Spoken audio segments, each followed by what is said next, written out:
It's really a pleasure to be here with you all, and I look forward to today and tomorrow and the chance to become deeper friends and to gain a shared understanding of ideas and principles and ways that we can all live that will bring to all of us everything that we seek.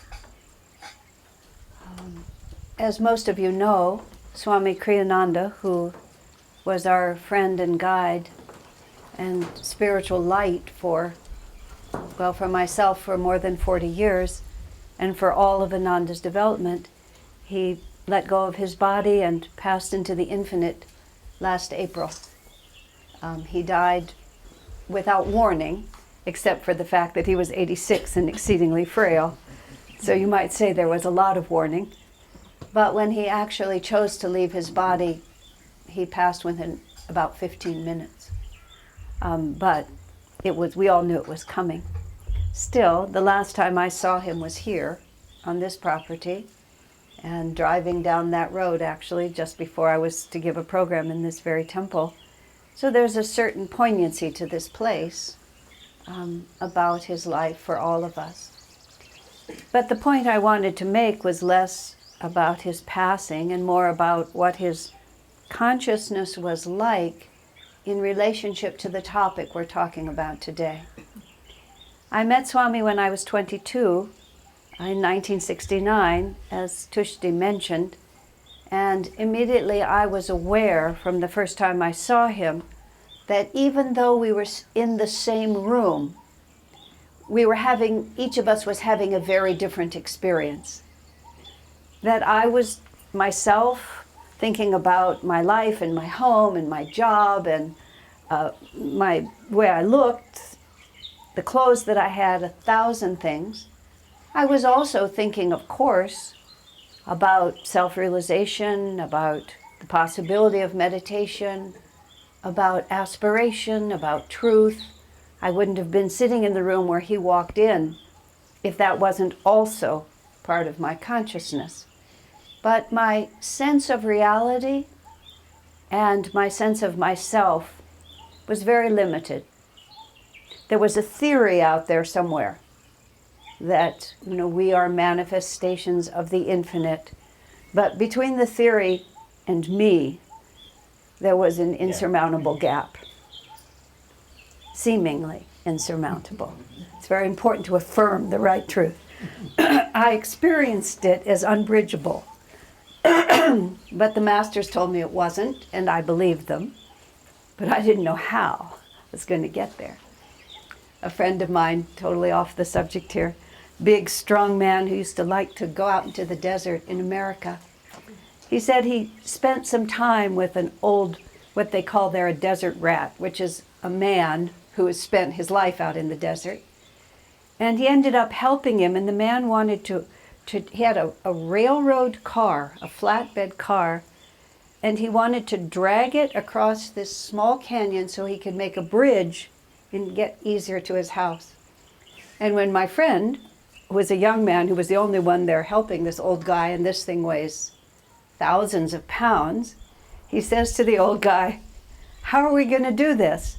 And the man says, "Brute force and sheer ignorance. That's how we're going to do it."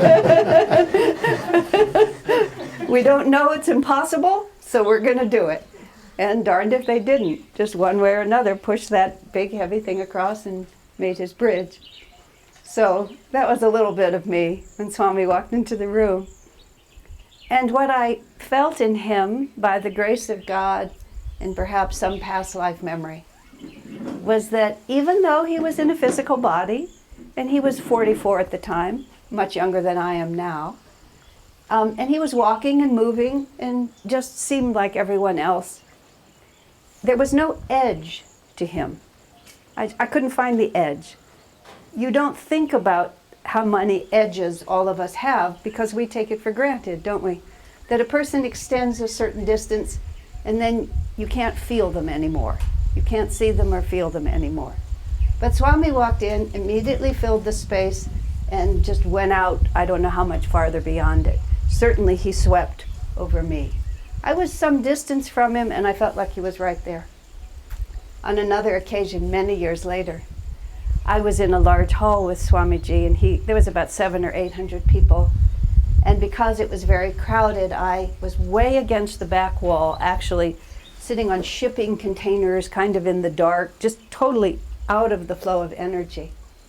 He began to speak. I should have known better, but nonetheless, he began to speak. And I felt like he was right there. And my first thought was, what an excellent sound system they have in this hall. Then it crossed my mind that I don't think so. That wasn't what was happening. Well, when I saw that energy in Swamiji, I immediately, it made concrete what to me up until that point was, as I said, just a theory. That it was possible to move through this world with an entirely different experience than the experience I was having. And the first thing I saw in him, I would call freedom.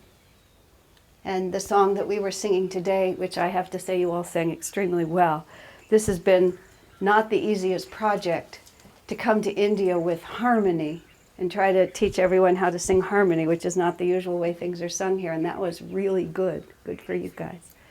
But the meaning of that song, if you're seeking freedom, where will you find it? And it offers all the usual ways we think of it. That we can have this, we can have that, we have power, we have money, and then we believe that we'll have freedom. And humorously, Swamiji, gives the lie to each of those possibilities. If you have power, people will try to take it away from you. If you have wealth, you'll become obsessively concerned about wealth. And the answer he gives, he calls these pieces that he wrote philosophy in song, or sermons in song, is that if your heart is free, as he puts it, you'll be king everywhere. Now, it's very simple and lighthearted, but it deserves to be heeded very, very seriously. Because as I was saying, when Swami walked in, what I saw was freedom.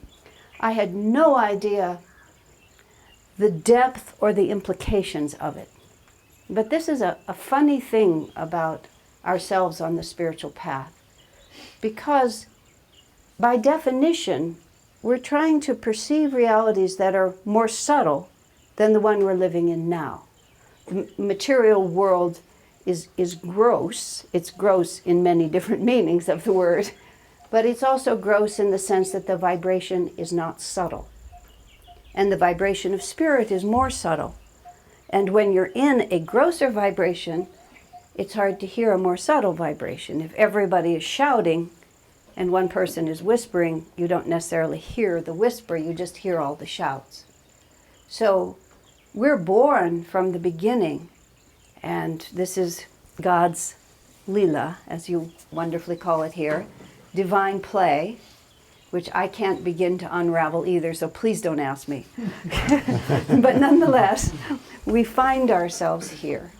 And from the very start, we are interested in the world around us. I've never given birth to a baby myself. I've been present at the birth of several children, and one particularly, she was born in a hospital, the little girl, and she had a little bit of respiratory difficulty right away. Nothing, it turned out to be nothing, but being excessively cautious, they spirited her away from her mother to make sure she was okay, and her father followed, and I followed the father. And so we were in this little room, and the baby is 90 seconds old, 90 seconds into this incarnation. Immediately she's looking up at, admittedly, this beautiful man who is her father. I mean, I would have been looking at him too. It was just like, I'm so glad to see you. She immediately reaches out to grab like this, and so it's, so she's sitting here. She's 90 seconds old. She has her tiny little hand around her father's a great big man, holding on like this. It's really a tearful moment for all of us. But also I was thinking, look at that. She just got here, and already she's reaching and grabbing and seeing what she can get. Just like that. Just part of me wanted her to say, "Don't do it." I don't mean don't be born, but just be content within yourself, just for like the first 4 minutes, maybe, just like that. Just again to divert, we were in a baby care unit, and their quintuplets had been born. There were 5 little babies right next to us. And over against the wall, there was a man who looked like this. Who I rightly surmised was the father of the babies. I sort of went by and just patted him like, it'll be okay. There's both sides of the equation, isn't it? But this is the way, for some reason, this is the trick that God seems to have played on us, is that from the very start, we reach outward. And of course, as in the case of that child, reaching for her beautiful father, with whom she's had a wonderful relationship her whole life. I mean, it wasn't like it was an evil thing to do. He was there to teach her and to guide her. But from the longer rhythm of things, and not just this babyhood, this childhood, this adulthood, we have to think more deeply, meditate more deeply, reflect more deeply on what is really working for us.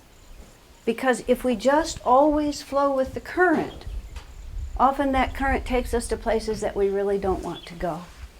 I was in Costa Rica on a holiday with my husband at one point, and I like to snorkel.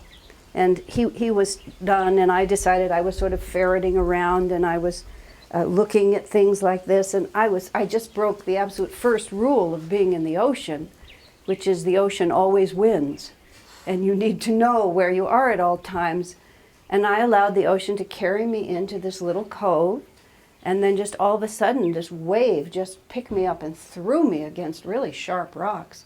Thank heaven I went in feet first. If I'd gone in head first, I might not be here talking to you. But it was like such a moment, and I scraped on the rock. It was actually very dramatic. I scraped on the rocks. I come out bleeding and wet. I'm leaving bloody footprints as I'm walking. It was not serious in the end, but it was marvelously gory for a short period of time, blood running down. Just little cuts, but lots of them. But the thought, myself, even in the moment, was, if you just go where the current takes you, you're very easily smashed up on the rocks. And that's what happens to us even incarnation after incarnation. We start out with this happy thought that this time it's all going to work, and if we just go with the current without paying enough real attention, just like the ocean is always bigger than us, the outward moving current of life, outward moving in the sense of pulling us out from our center, is something that always has to be taken into account. Somehow or another, this fact from previous incarnations, although I was born in Texas in the United States of America, which is not a place where reincarnation is taught very often, I was still, whether you believe in it or not, I don't mean whether you believe in it, whether I knew anything about it or not, we're not born all at the same place where we are the result of all the experiences we've had before. And so I was born into a world that just told me nothing beyond the obvious. But it was deeply apparent to me that there had to be something else going on. The home where my parents lived had a big picture window that looked out on the street. And the street was called Hillcrest because it was the crest of a hill. And I remember being 10 and just standing at that window, and I was staring at the man across the street who was mowing his lawn. In the U.S., homeowners do all the work around their own home. I'm just staring at this man mowing his lawn. I can still remember him. There's this little push mower, he's pushing it. And I just kept staring at him with the thought somewhere in my mind that if I looked at him deeply enough, the veil would part. I didn't even know the concept of the veil. I'd never heard the word Maya, for example. But I just kept thinking, he's not what he seems. But I stared for a really long time until I got bored and nothing happened. But I never forgot. And all through my upbringing, I kept thinking, there's a thread here. There's a thread. And as a child, I used to think that all the adults knew it, but I wasn't mature enough yet. And there would be like one day when all the adults in my life would call me into the room and say, now it can be told. And they would tell me then what I felt to be the secret of happiness. I became increasingly concerned as I realized that they were not holding back from me. They didn't know it. That's very scary for a child. And I became increasingly insecure on a very deep level that nobody could see, because there had to be a purpose here and people didn't know it.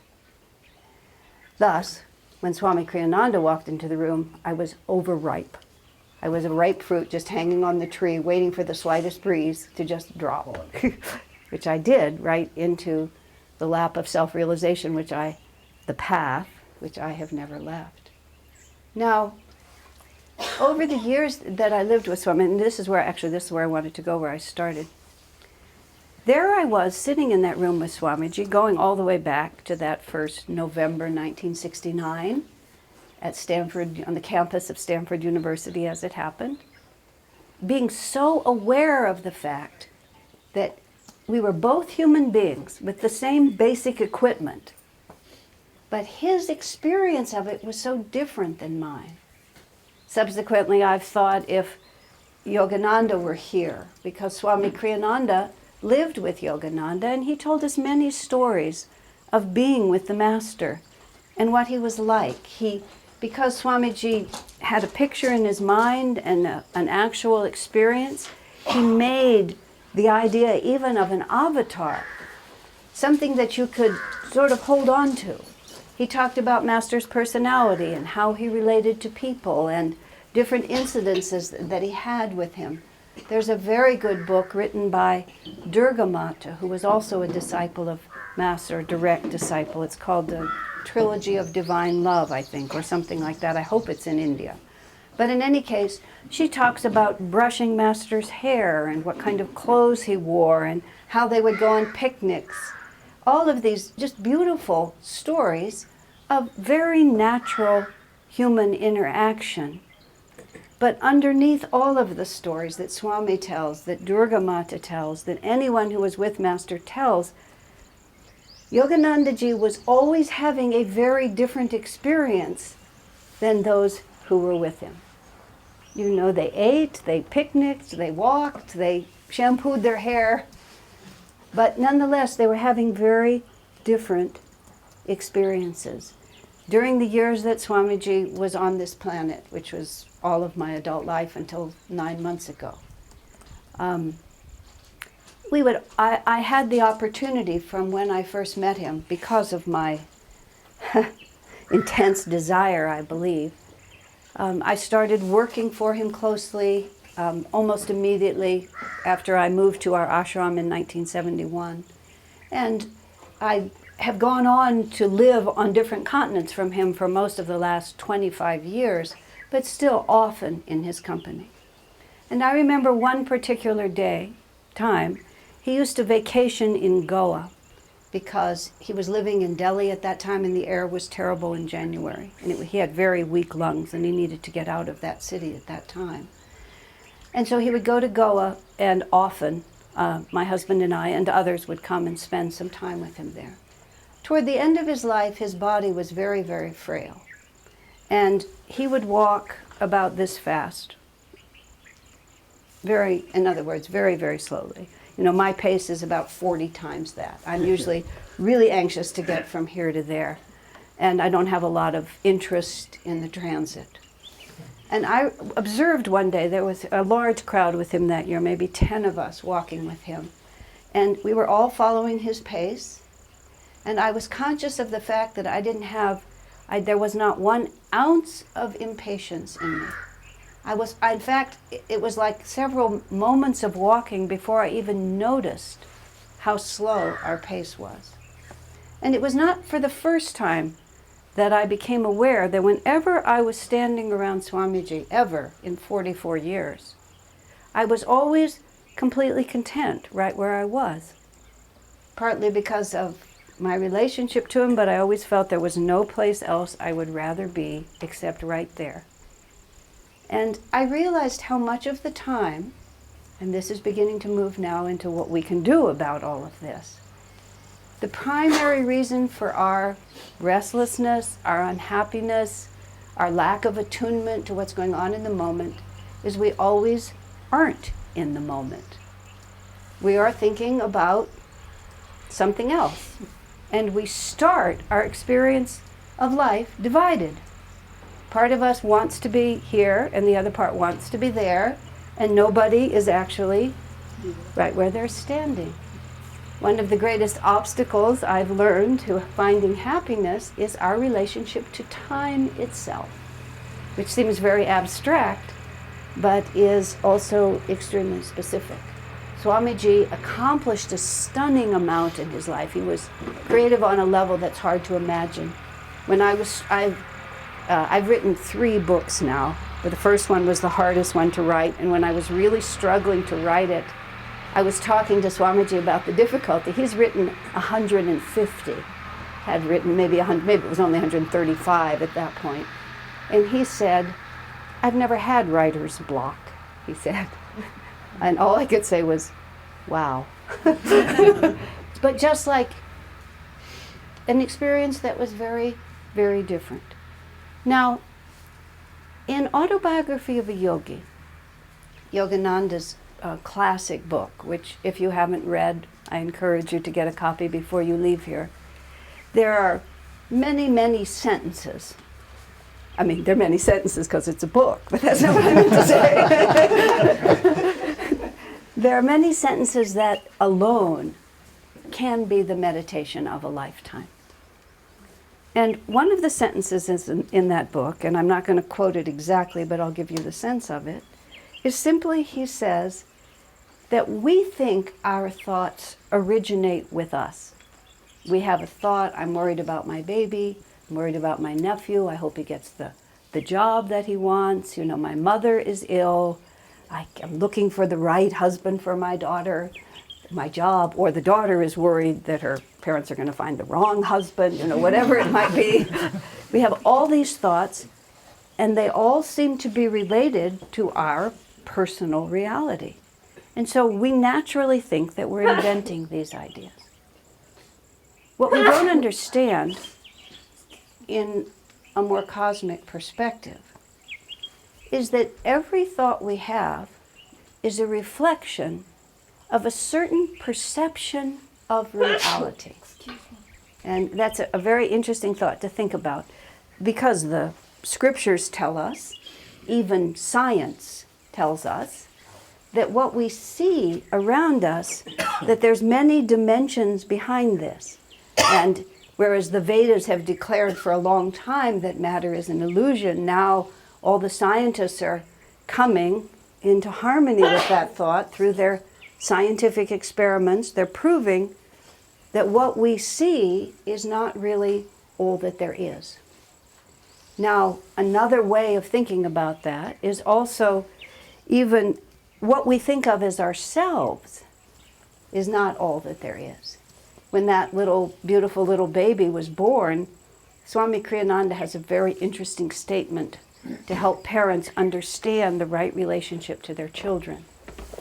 The parents create the physical body. The mother grows the child in her womb.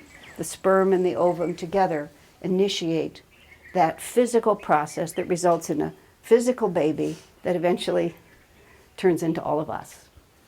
I was in a restaurant with my nephew, and he's quite a big man now. He used to be a little baby, and for a while he was a really cute little boy, and now he's a big man, which is fine, but he's not as cute as he was when he was little. And I was in the restaurant, and there were lots of families there and lots of really cute children. And I just had this wild impulse, which I did not follow, which was to drag my nephew and say, look, be careful, this is what happens, after a while. That darling little baby, they turn into this, which is charming in its own way, but very, very different.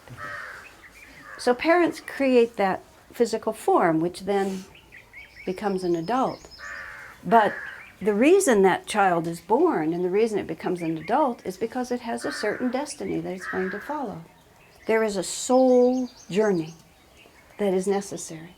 And Swami says the parents create the vehicle for the soul to follow its destiny. But the parents do not create either the soul or the destiny, because all of that is predetermined. That's what we're moving with. That's where we're going. Now, even when we ask, who am I?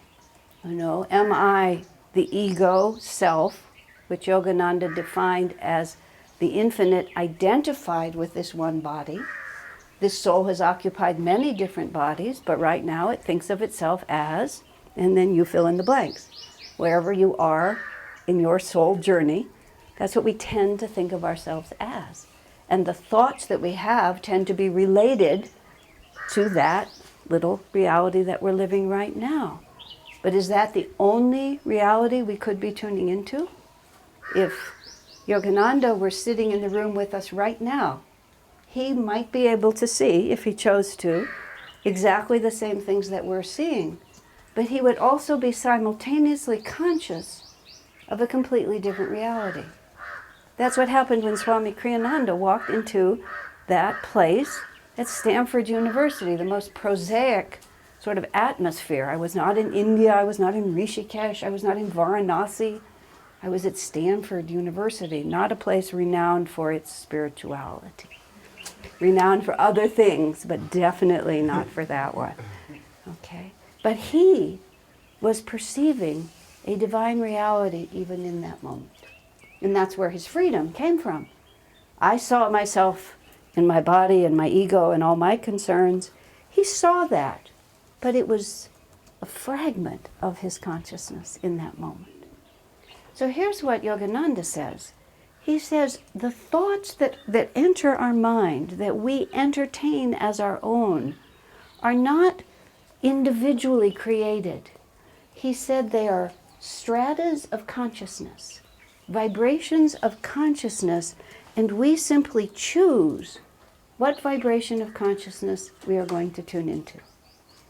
And that's why Swamiji could sit here and I could sit here, Master could sit here and I could sit here, Jesus could sit here, Babaji could sit here, and we would all be having different experiences because we would have attuned our awareness to different levels of reality. Now, the implications of this, and this is what I'm saying about sentences that you can meditate on for the rest of your life. The implications about this are well, infinite, literally. But for the subject of happiness, and our topic this morning is happiness is a choice. And that's almost a cliche. If you ever go on Facebook, which I tend to do when I have insomnia, I go on Facebook. It's very entertaining, especially when you're only half awake. It's very entertaining. And there's, I still don't understand Facebook, even though I have chronologically younger friends. I don't say younger in any other way except chronologically, who repeatedly explain it to me when I get confused. But what I see on there is lots of aphorisms, lots of cute pictures with wise sayings on them, many of which are very wise sayings. And a vast number of those sayings have to do with how to be happy. And they always say, just do it. Maybe they say it with a rose, maybe they say it with a kitten, maybe they say it with a sunset. And maybe they say it poetically and beautifully. But the end result is just do it. And I always think, gee, why didn't I think of that? Well, because thoughts are not individual. We're tuning into different levels of reality. And that is the profound truth behind this idea that we have a choice. But when we try to make that choice, we often find that the dial is stuck. that is just stuck, and it won't go off of where we are, because we need to think of ourselves exactly in this way, like a radio. Radio is getting to be a rather arcane example. Like, what is radio? I may have to explain it to some of you, but radio is something that was a little machine that we all used to have. I guess we still have them in our cars, where you attune the dial. And when you tune the dial, you discover an invisible reality. Like, if we had a radio here right now, it could just be sitting there and it would look like a dead object, an inert object. Has no life force. But if it had batteries or an electric cable, and we turned it on, we could start moving that dial across, and all of these other experiences would enter this room. And they would penetrate our ears, and we would all be experiencing them. In America, at least, we'd hear sporting events, we'd hear lots of talk about money, and then we'd hear lots more talk about money, and then we'd hear another sporting event, then we'd hear lots more talk about money. That's what the radio is, that's what's on the radio right now. And then we'd hear about some movie star, then we'd hear more about money. We'd just go on and on like that. But the interesting thing that's so fascinating is that somewhere here, all of that must be happening. I'm so unscientific, I can't give you the slightest explanation beyond the word radio waves, which I think is actually what you call them, that from somewhere, those realities are coming. But they're all around us, they're a potential at this moment, but we have to have the right receiving instrument, and then we have to tune it. But then when we tune it, we just make up our minds. And in India, you might even find somebody talking about the Bhagavad Gita, or something that might help you to hear. All right? It doesn't hurt to hear a little bit about money. We all need money. Sports is somewhere in between, but I'll just leave that. Okay? So what Master wants us to understand is that our hearts and our minds together, because both are important, receive whatever reality we are attuned to. And the reality we are attuned to pretty much is the reality that we're used to attuning to. Our habitual, our habit. Just like on your radio, you can make a few of the buttons fixed, so you can just push that button and it'll go right there. You don't have to look for it anymore. Usually without realizing it, we fixed a lot of buttons. And actually those fixed buttons are our chakras and the vrittis of energy, the stored habit, the energy built up from repeated action that creates a magnetic force, and then the dial gets stuck there. Now, that's why, just because the cute kitten says choose happiness, or the pretty rose says choose happiness, when the hard times hit, we don't go to happiness. We fall into where the fixed buttons are. Now, that has a feeling of fixity to it. It feels like a granite rock. You know, you walk around here and you see some of these big stones, and they're pretty solid, and they're really hard to move. You push on these rocks and you can't make them go anywhere. I mean, you might know that in the principles of physics, my hand and this rock are the same reality, but the rock doesn't seem to know that when you push against it, right? So it's a theory, but we're facing that unbridgeable gap again, aren't we? So on one hand, we tend to have the impression that our responses, especially our habitual responses, especially the ones we don't like, have an inherent fixed reality. But if we can begin to understand that ideas are not even individually rooted, but just levels of consciousness that we tune into, if we can get even the slightest understanding of what the chakras are and how they work, which today we're going to get just the slightest understanding, much more can be said and should be said about it. But we realize that we're only working with vibrations of energy, that we ourselves are nothing but the habit. The habit of doing this. Just look at people who learn to play the piano, or I never learned to play the piano. I learned to type, which is a much less, attractive thing to be able to do. But I did learn to type really, really well. And I just do it. I have no idea how I do it. I just do it. I can type When I was writing the first two books that I wrote, which are stories of experiences with Swami, and the second one of miracles and answered prayers, I interviewed lots of people. And I could sit with my laptop and just look right at them and just type like this, which was a great help, because I didn't have to record and I didn't have to keep looking up and down like that. And every so often, I would wonder, how did I learn to do this? Well, I learned to do it by doing it. I just kept repeating it until finally it just became a pattern I could fall into easily. And anybody could have learned to do it. My friend plays the piano like that. She can just sit down and play the piano, and it seems a miracle, but she was born to musician parents, and as soon as she could sit up, she started putting her fingers on those keys. She has the same body I have. I could have done it. And that's an important point we have to understand. Whatever habits we have built up have been built up just because we've done them for a long time. And just to make it a little worse, we might have been doing them for incarnations. But nonetheless, it's just a habit. It's just a way that we've trained ourselves that without any thought, we can just fall into the pit.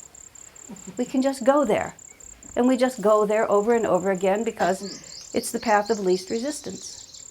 I often think of my conscience like a marble and my inclinations like a floor that is either slanted or not. In the kutir that I'm in, the people who built it just made that tiny mistake so that the shower drain is just a tiny bit higher than the floor. Just a tiny bit, just enough so that all the water goes to the other end of the shower. And there's the shower, and then there's the sweeping of the water, period. And they're equal in length. Every time I get into the shower, I think maybe today the drain will be a little lower than the rest of the floor. But no matter how fervently I pray, it's just not going to, it isn't done that way. And so I think sometimes of my mind as the marble, and it just rolls whichever way it's slanted. Now, I was on the spiritual path for 12 years. Sometimes I like to tell people how long it is. Sometimes I prefer not to tell them, but it was 12 years. For 12 years, I was oriented always to believe that everything would go wrong and I would probably fail. And, I just kept fighting against that from the age of 24 to 36. And I didn't, to my eyes, make any notable progress. But virtually on my birthday, when I turned 36, it was like I changed that much. I mean, imperceptible, except the marble started rolling toward things will probably work out and I may succeed. Now think of what a huge change that is. And it changed for only one reason, is that every time the radio of my consciousness tuned into the idea that things probably won't work out and I probably won't succeed, a little part of me said, no, that's not true. And just kind of dragged the force up again to the point where we were beginning to tune into another reality and just hung out there as long as I could until the marble was grabbed and went away. But we are not a fixed entity. I mean, look at us. I was talking about my darling little tiny nephew becoming this very attractive, great big man. But who is he? What would be the definition of him? And now already he's in the flower of youth, but he won't stay there. We were all in the flower of youth, and now we're not, some of us. I remember a dear friend of mine who was a very attractive but chubby, somewhat faded older woman, just said, just not going to be young, slim, and beautiful again. Just like that. Just like that's over. And I'm now something else. So even that which we call ourselves, what is it? It's the radio station that we're tuning into. And part of what made Swami Kriyananda so extraordinarily free when he walked into that room is that he brought his body in. He brought the identity of Swami Kriyananda into the room. Later he said to me, I never identify with Swami Kriyananda. I consider him an event for which I am responsible. I've always loved that. Because if you're in charge of an event, you have to give yourself to it pretty wholeheartedly. You have to pay attention to all the details. It rests on you. But you don't ever become that. It's just an extension from who you are. So he walked into that room and he brought Swami Kriyananda with him. But he had trained his awareness to see himself as Kriyananda was the event. But that was not who he is. There were all these other radio stations, so to speak, divine levels of divine consciousness in the room, and he just trained himself to receive those. And also the Kriyananda vibe. That was the one he had to be in also. But it was never who he was. Now, if we're serious, and now here's the other factor about this. This is the other one I wanted to say. A radio station, a radio receiving certain radio waves is just a portal for those waves. It doesn't have, it neither attracts nor repels those waves. It's opened and closed like that. What makes it more complicated for us is that these whirlpools of energy which are stored in the chakras, I know what I wanted to say first before I went there. When I was saying earlier that we reflect certain levels of reality, in very simple terms, this is a way to think about it. Everything that we do is a commitment to the value system we have and to our definition of what life itself is. And simple words that sort of help define that value system, we ask ourselves, where does happiness come from? In other words, what is going to make me happy? We have a value system, whether conscious or unconscious, that we are always acting on. Family values, excellence in school, material success, admiration of others. We have some idea in our mind of where our happiness comes from, and we consistently make decisions based upon that, usually unconsciously, usually strictly from habit. The marble of our awareness is sucked down toward where it's tilted, and we just behave that way. We don't go out of the house until we look just so. We're always thinking about whether this is right. We're wearing our power suit, as they call it in America. If you have to make a presentation at the office, we're working hard to get into the right school so we can have the right job, so we can have the right money. Just all of these different things. Where does happiness come from? Then we have to ask ourselves, what is lastingly real? What is worth my putting energy into? And people think, rightly so, not wrongly so, it's worth putting energy into my academic career so that I'll have my a career after that, and all of these different things. What is worth putting energy into? Where does my happiness come from? What's worth putting energy into? What's eternal? What's passing? Some things are ephemeral and we know it. And the other is, who am I? In the midst of all of this, what is the me that's acting? Many of you met Jyotish and Devi when they came through India a few months ago, weeks ago. They are the spiritual directors of Ananda Worldwide. Jyotish is Swamiji's successor. I've known them both from decades ago. And Jyotish has always been of a very philosophical mindset. Always had a greater picture of reality. In the early years of our community of Ananda Village, tonight you will see the movie Finding Happiness, in which you will see both the current reality of Ananda Village and also some pictures of the early years. So in that movie, Jyotish and Devi talk about the geodesic dome they lived in, how badly it leaked, and for that reason alone, how nice it was that it burned to the ground and they didn't have to live in it anymore. In the early years, even before Jyotish and Devi were married, Jyotish was living in that very dome, and it was endlessly leaking, and we had 60 inches of rain a year over a 6-month period. I doubt if it was like the monsoon, but we used to call it the monsoon. It was just torrential rain. And the dome, like this, it's just one room. And the dome just leaked like crazy. And I went to visit Jyotish for some reason in the evening. And we didn't have electricity, we only had gas light. And he was sitting comfortably in the little chair over here with a little gas light reading a book. And it was a rainy winter night, and he was just perfectly content reading his book. And I walk into his house.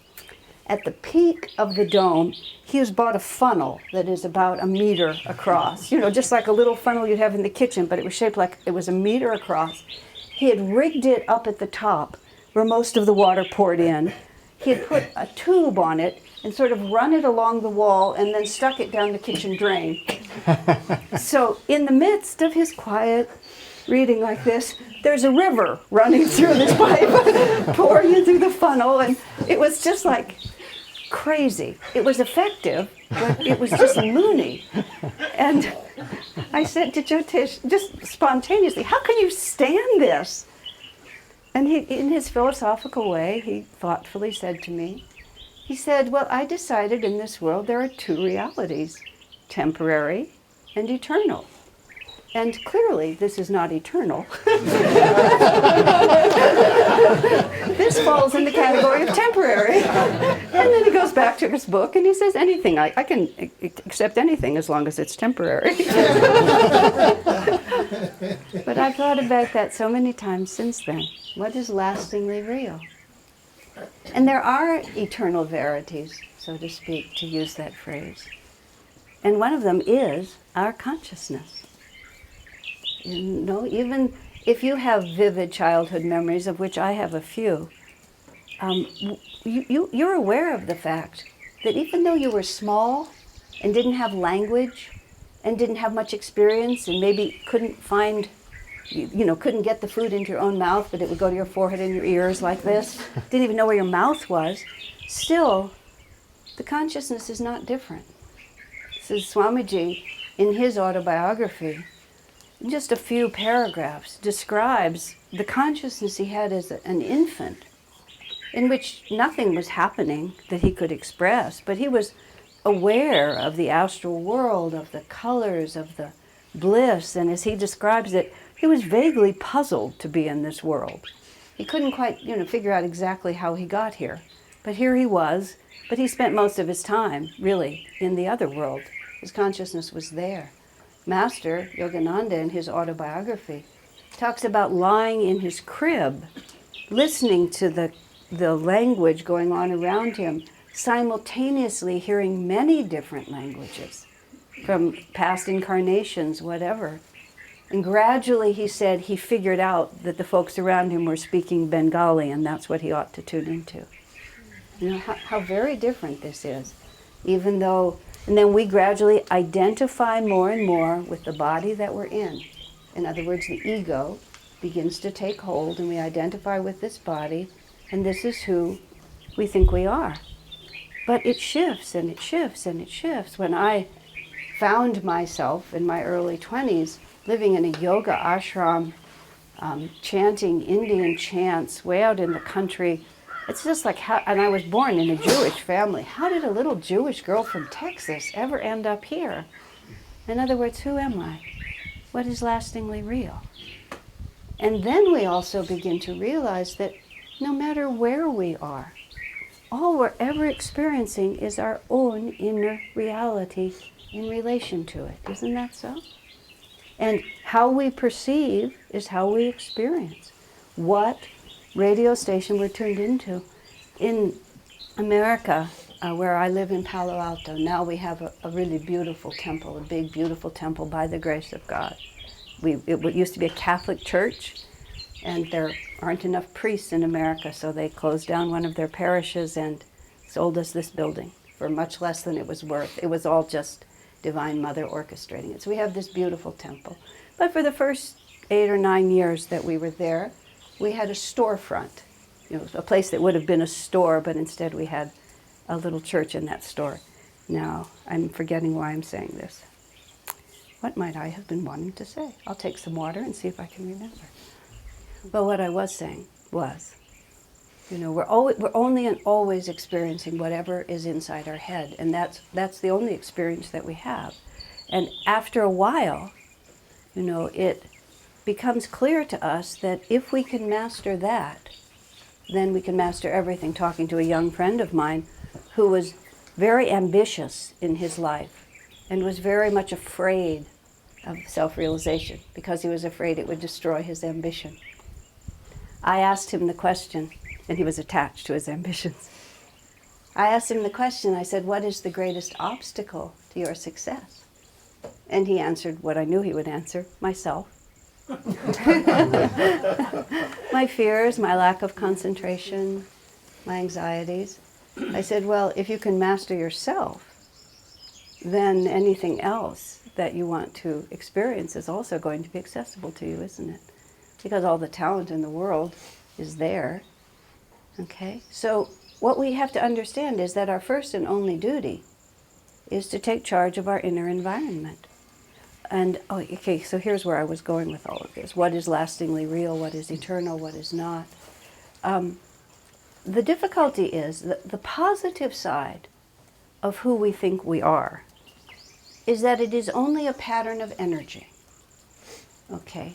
The negative side of it being a pattern of energy is that when energy moves, as the vrittis move in our chakras, it also exerts a magnetic force. Okay? So that is what continually draws our consciousness into it. Because we're constantly repeating ideas and actions and commitments to certain levels of realities, we create these vrittis in the chakras, and more of the energy of the universe is drawn to us. So it's not so much exactly what we choose in our life that's the issue. It's what we magnetize to ourselves. You know, energy moving creates a magnetic force. When Swamiji talks about prosperity, and he has written a book called Money Magnetism, which is a small book, but it's a very, very good book. He says that it's not so much that we should strive to acquire money, is that we should develop the ability to attract money. Because if we have developed the ability to attract money, then we are always a moving energy that can do whatever it needs to do. If we're only trying to acquire and hold, then the magnetism we actually develop is a static magnetism of holding. And the corollary of holding is fear of loss, isn't it? One day I fell into this very strange mood listening to talk of the collapse of the American economy. And I had this strange desire to take all the assets I could gather and turn them into gold bars and put them in my closet. It was just like, it was this tangible feeling that and I have this particular closet under the stairs, and I just had this visualization in my mind of this closet full of gold bars, you know, that kind of close the door on and put the vacuum cleaner in front of it, and no one would sort of see it. And this impulse in me that would make me secure, you know? And it was, Divine Mother sort of every so often drops me into some odd reality, just so I can feel what the magnetism of that idea is. You know, if you're seeking freedom in a marble mansion, you won't find it there. For Swami writes, even when it's sunny, you'll be counting money. Just trying to think at all times about what I have and can I hold on to it. So what is the magnetism that's created by the thought of how much do I have and can I hold on to it?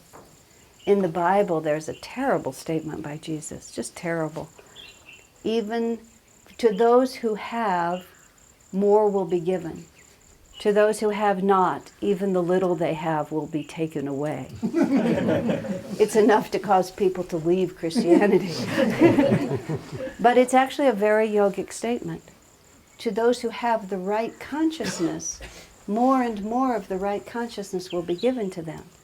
To those who have the wrong consciousness, even the little bit of right consciousness they have, they gradually will lose. Because what we have to also understand is that every choice we make, because it ends up being energy in the chakras, also creates magnetism for the next choice. And as I say, this is the bad news, but this also tells us that the entire reality that we call ourselves was created by us and is right within our hands to shift.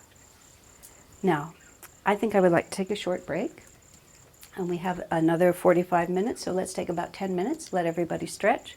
I saw somebody with a pitcher of water somewhere. drink a little water, and then we'll come back for the second half of this. Okay. A friend was just asking me now, he was speaking of how precise I am in some of these things and asked if I had a technical background, which really makes me laugh because I have anything but a technical background. But I am very precise. I feel like the spiritual path is not vague. And that precision has come from my training with Swami Kriyananda, who takes every idea and brings it to a very fine focus. In fact, one of the reasons that this path for me has been so gratifying is because it demystifies very subtle ideas. And even though the elevated nature of them does not change, they are not reduced from their greatness, but nonetheless, Swamiji has always found a way to make it accessible for us. And that precision, I think, is important for a spiritual person, not necessarily because you need to be intellectual about it. So the precision can be clarity of feeling. It doesn't have to be an intellectual idea. But we need to know what we're doing on the spiritual path. And if we're really going to influence our own inner experience, we have to have faith and understanding of how to do that. And that's what I wanted to go with right at this moment. Is that truck going to just come like within inches of where we are, or is he going away? Good, he's going the other way. I have a friend who's a mathematician, and he came to talk to me, and he told me that he was an atheist until he began to study mathematics deeply. And he said, in mathematics he discovered, and I have to take his word for it because I studied arithmetic, I never got to mathematics. He said when he really got into math, he really realized that unless an answer was harmonious and beautiful, he hadn't yet found the right answer. I thought that was just a very interesting way to say it. And then he began to realize if mathematical equations resolve harmoniously and beautifully, how is it possible that this whole world has no purpose or no higher reality to it? And he decided that not to believe in God was neither harmonious nor beautiful, and therefore it occurred to him that he hadn't yet found the right answer. So he began to research spirituality and ended up quite devoted to the spiritual path. Now, in a certain way, I was thinking about the spiritual path in general once, and it occurred to me that given the fact that our consciousness is an evolving reality, and that's, I don't mean consciousness per se, but our individual awareness. If we look at our lives at all, we see that there is a measurable progress, at least we hope so. That often the challenges and the difficulties that we faced in our life, even though at the time we did not find them pleasant, if we went through them with some degree of awareness and receptivity, invariably we found that we learned something that we needed to know. Sometimes it was a very heartbreaking process to learn that. I went to the funeral of a relative of mine not too long ago. And the context, the woman was my age and had died of a very unusual disease. And the context was such that there was no foundation spiritual belief. This can happen in America very easily. There was just no foundation spiritual belief. This life was all there was. Person had died, that was it. Died prematurely, no idea of karma, reincarnation, God's will, just over. It was an agonizing experience. The family, the husband, all the relatives, very prominent, well-to-do family, several hundred people there. I could hardly bear it. There was much I could have said, but nothing I could have said. It was just, I was helpless in the situation. And then it occurred to me, I started reflecting on my own life and realized, born into comfortable circumstances, very supportive family, nothing tragic ever, and yet this burning desire to find an eternal reality. And once when I said to Swami Kriyananda, how is it that I have always been and still am focused on lasting happiness when I've never been unhappy? And he just looked at me and said, past lives, like that, which of course momentarily I'd forgotten. So I'm sitting in this funeral where everybody's just suffering, and I realize, oh, this is the past life of a future devotee, which is this experience, what is lastingly real, where does my happiness come from, who am I, is being acted out in this moment. And the answer is neither beautiful nor harmonious. It's intensely painful. Now, there is an impulse in all of us which knows that happiness is our birthright. Think of it like this. You know, we never think that we should have 6 fingers because we have 5. 5 fingers is who we are. And if we had 6 fingers, there would be something wrong with that because 5 is the way it's made. If we were born to be miserable, it wouldn't cross our minds that misery is something we shouldn't be experiencing.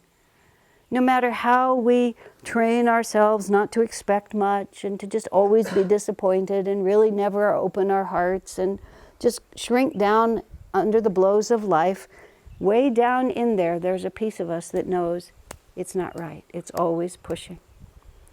And one of the simple tools for making happiness your choice is to realize if we haven't hit the happy ending, the story isn't over. Right? Swami Kriyananda loved Walt Disney movies. And as a consequence, and he would watch the same movies again and again. I think he would watch movies just in order to have people with him and to relax his mind. And we've watched Bambi and Cinderella and Dumbo many, many, many times.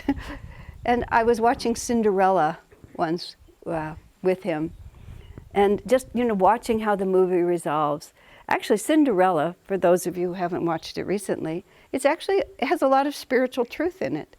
Because poor little Cinderella is really abused by the people around her, but she chooses happiness, even in the midst of it. She's really very brave.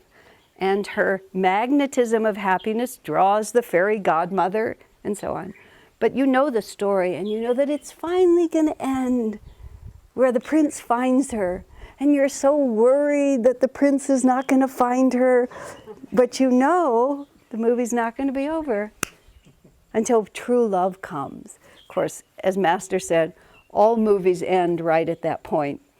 And he was cynical enough to say, and you don't see the rolling pans and black eyes afterwards, the picture of the wife like this. He said, you don't see it. It just ends conveniently right at that point. But in our actual life, in our spiritual life, Divine Mother never gives up on us. God and Guru never give up on us until we have gotten us through all the way to the happy ending. Now, this is a big abstraction. And in order to give us the courage to consistently apply for however long it's necessary, some of the things I've been talking about here today, we have to start being attentive and honest to our actual experience of life. I first started coming to India in 1986. My husband and I were sitting in our house at Ananda Village. He was in charge of several of the departments there. Someone had this red-hot idea that we could start a business by becoming travel agents for pilgrimage, which is not an American concept, but it's a concept we knew, that many American devotees of Yogananda would like to come to India to see the places related to his life, where Sri Yukteswar is buried, where Yogananda was born and lived, where Lahiri Mahashaya lived, just places that only are here. So we had this red-hot idea that we would lead pilgrimage tours to this country, which we started in 1986 and did for about 20 years. So I became extremely familiar with an extremely small route, just the places that we would go. A fabulous way to come to India.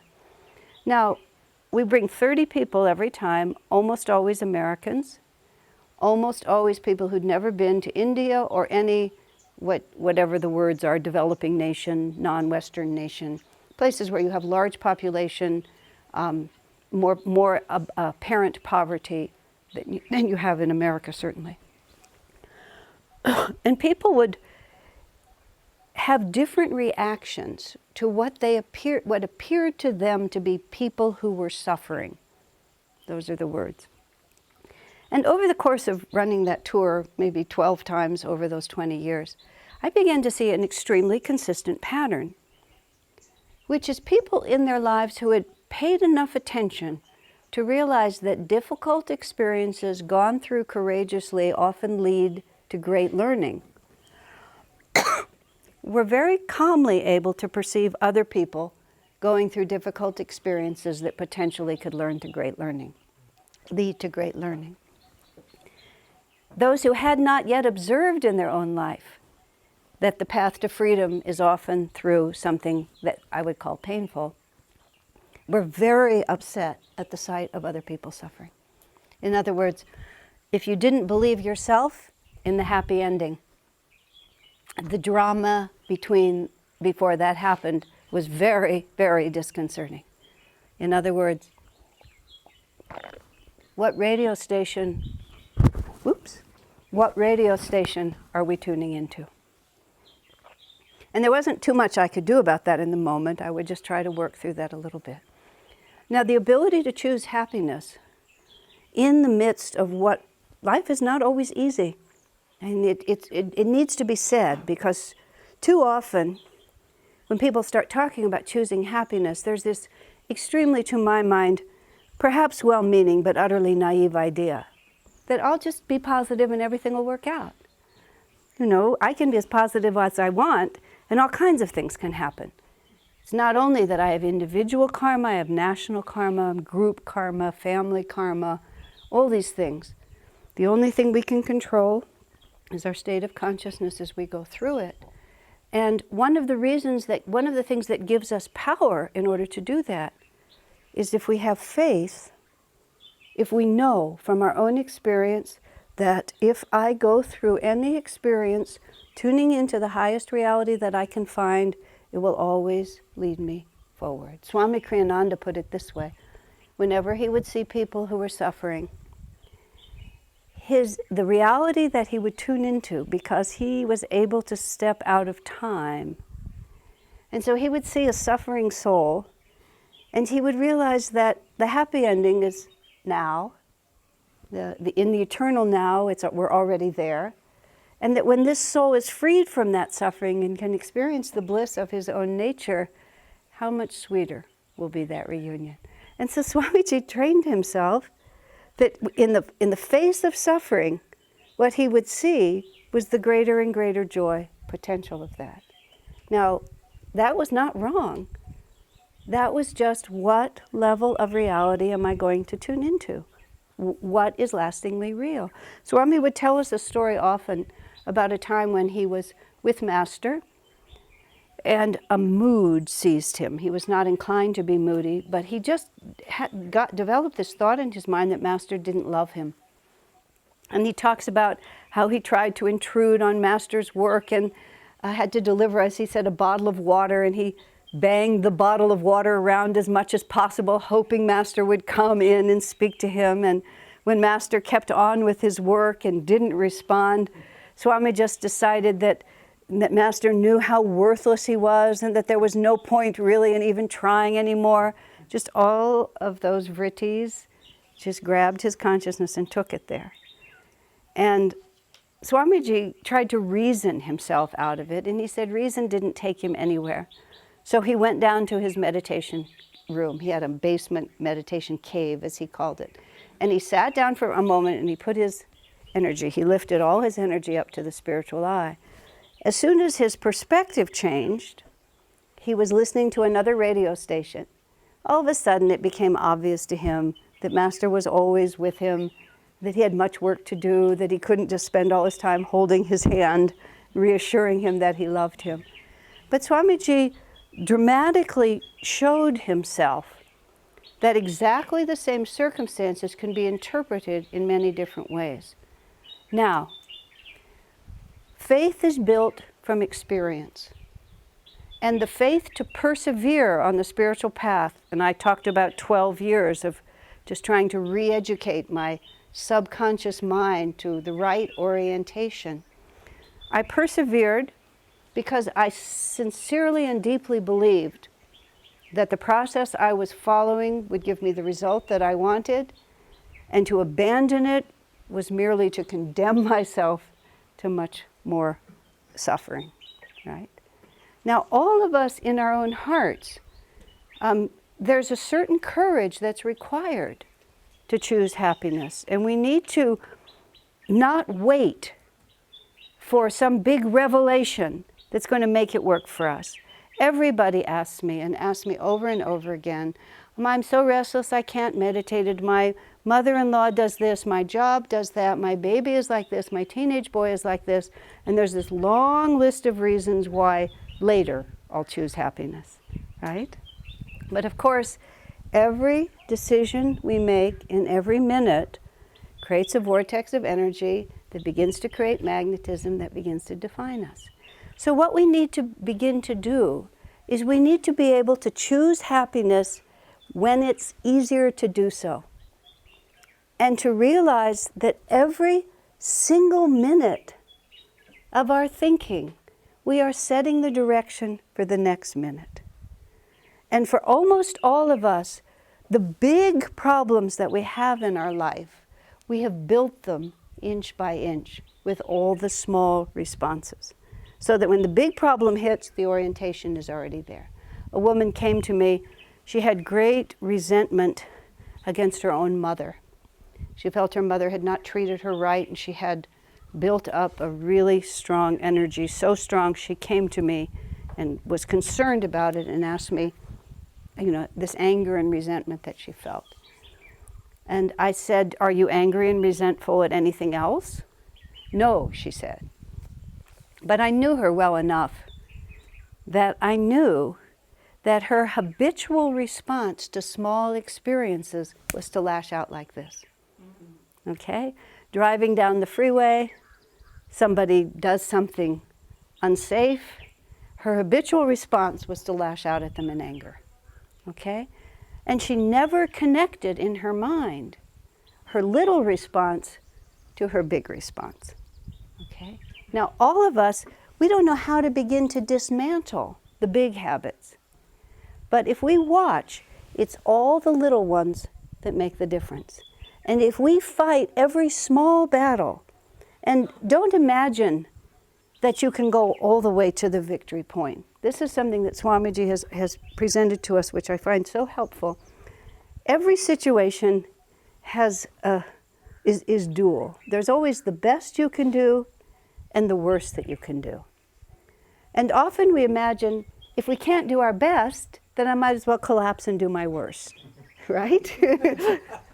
But the actual factor is, if we just push it up just a little, and if we push it up in the qualities that are happiness producing, courageous response, joyous response, loving response, compassionate response, kind response, even if we're not really, really kind, but we're just a little bit kind. Even if we're not really, really energetic, but just a little bit energetic. When I'm in my house and I have some big tasks to do that I don't really want to tackle, maybe some difficult conversation I have to have or something like that, I have the really difficult conversation to have, I think I'll look at Facebook. This has to be done. This is the lowest response. Okay, I'm not ready to face the difficult conversation, so I'll wash the dishes. Right? It's like, this is the worst I could do, this is the best I could do, but I'll push myself forward. And then once the dishes are washed, you're sort of a step up. Do I now, cook supper, or do I have this difficult conversation? And every time you push yourself in the positive direction, a friend of mine who had such a sweet nature, she had responsibility for a retail store. And someone else in our community had overall financial responsibility that influenced her capacity to do her job. And one day, the woman with overarching responsibility had made a decision that made my friend's life difficult. I happened to stroll into the store just as the news hit. And she was of a very sweet nature, but she had energy. How could she make such a decision without talking to me? She doesn't really understand what difficulty this causes for me. Why does this always happen? You know, you can run the script, write your own script. And I'm just listening to her like this. She says, I just have to speak up. I can't stand this anymore. So she had to walk about the distance from here to the front row of chairs in her little place in the store.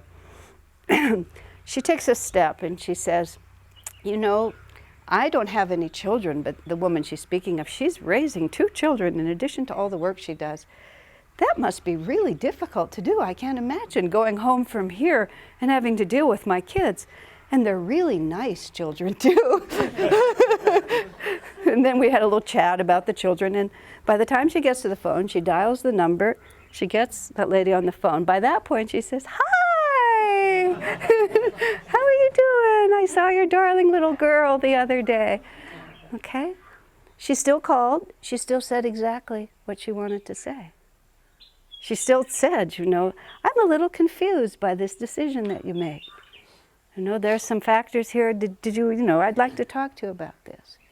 So we start here. It still has to be done. You know, the conversation still has to happen. Truth still has to be told. But what are we going to choose on this route? We're tuned into nobody likes me, everybody's stupid but me, my welfare is never considered, and our favorite one is, what are they thinking about, right? Yeah, what are they thinking about? And they is like, no longer has a name or a face or a family.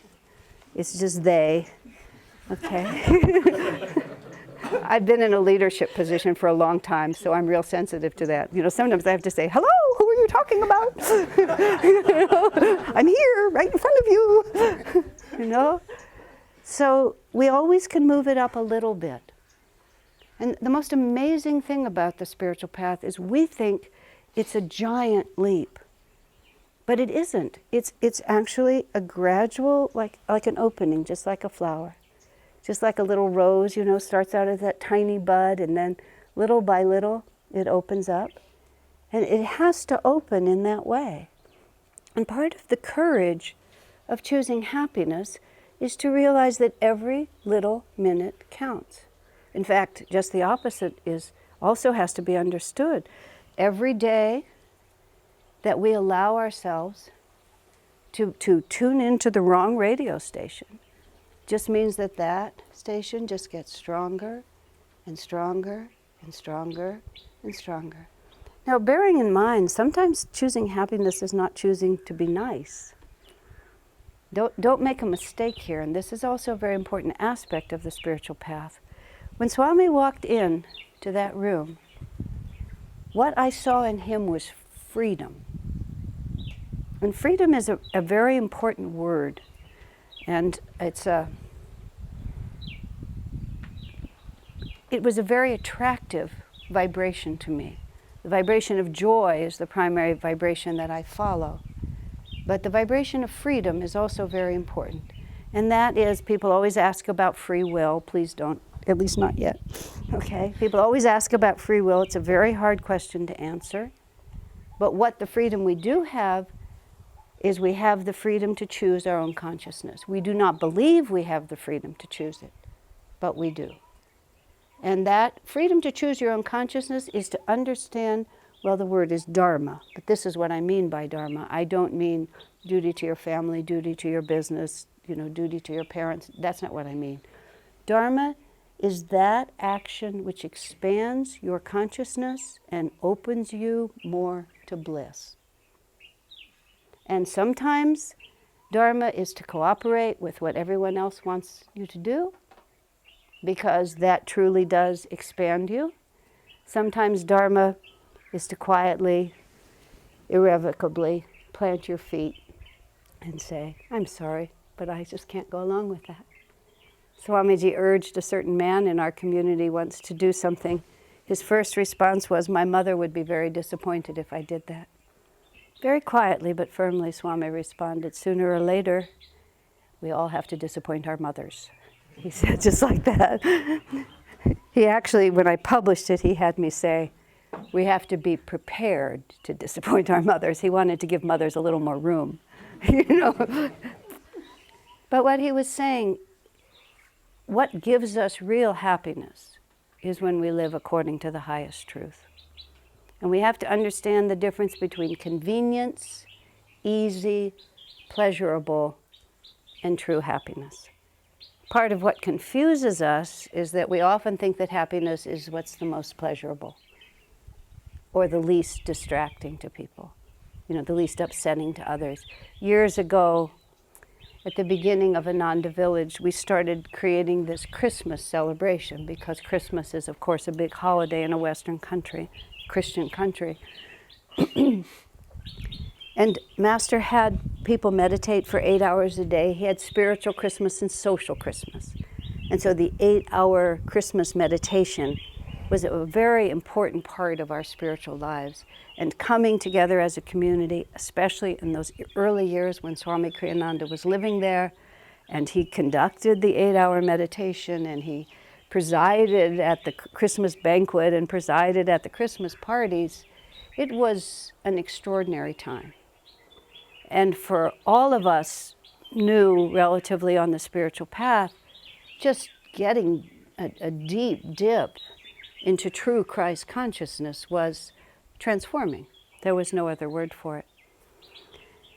And at the same time, the tradition of going home to be with your family at Christmas is a very well-established tradition. And many times, because American families separate more, Christmas is the time when everyone comes together.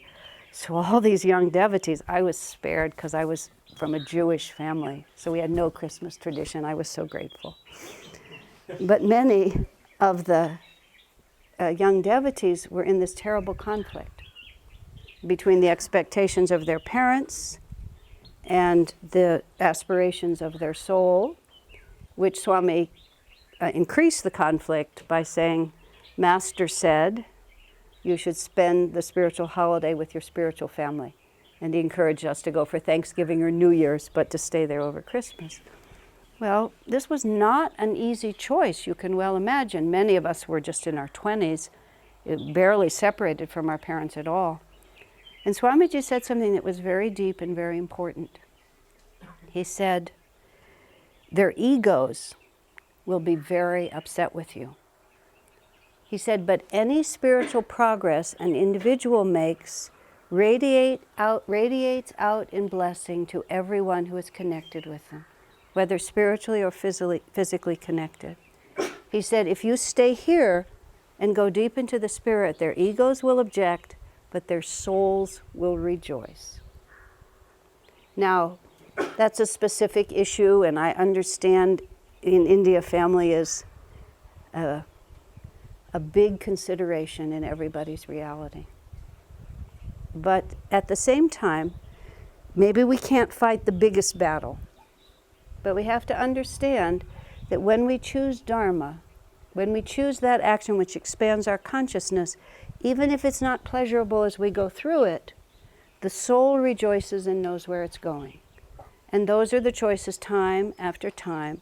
That spiritual choice is based on freedom. It's based on that which allows me always to live in the light and not merely to be tossed about on the waves of circumstance. I think, just interestingly, we find ourselves in the circumstances that challenge us the most. If we need to understand to stand on our own feet, then we always have lots of people trying to tell us how to live, because that's where we get to exercise that reality. Choosing happiness is not only what you do, it's also choosing the right consciousness in the midst of it. But we need to start where it's easier and practice and get that faith that when I attune myself to a higher reality, the result is what I'm seeking. Happiness is a choice. There's no modifier to that statement. Happiness is always a choice, but it's not always an effortless choice.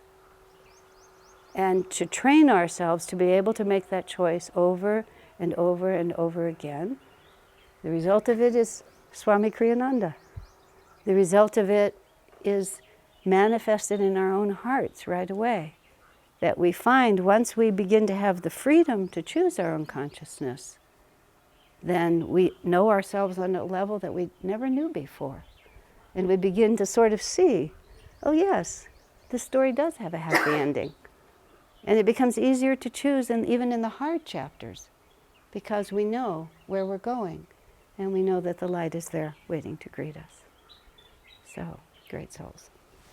That's all for now.